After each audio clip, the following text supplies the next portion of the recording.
Hi friends, last வீடியோவில் பார்த்தீங்கன்னாக்கா கோதுமை மாவு வச்சு ஸ்வீட் போண்டா ரெசிபி வந்து அப்லோட் பண்ணியிருந்தேன். இதுவும் அன்னைக்கு எடுத்த வீடியோ தான். எங்கள் மாமாவுக்காக கார போண்டா ரெசிபி பண்ணியிருந்தேன். கார போண்டா பண்ணுறதுக்கு 1 கப் கோதுமை மாவு, தேவையான அளவு உப்பு, 1 ஸ்பூன் அளவுக்கு அரிசி மாவு சேர்த்துட்டு, இது கூடவே ஒரு மீடியம் சைஸ் வெங்காயம், ஒரு பச்சை மிளகா, ஒரு சின்ன துண்டு இஞ்சி, கருவேப்பிலை, கொத்தமல்லி, புதினா எல்லாத்தையும் பொடியாக கட் பண்ணி சேர்த்துக்கணும்.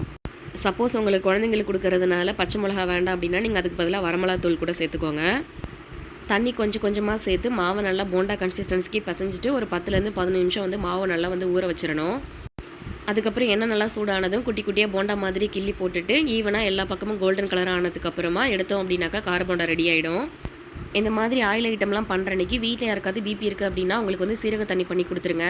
ஏன்னா ஆயில் ஐட்டம் நிறையா சாப்பிட்டோம் அப்படின்னாலே பிபி வந்து அதிகமாகும்.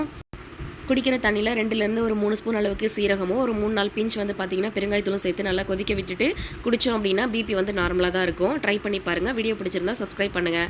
தேங்க்ஸ்.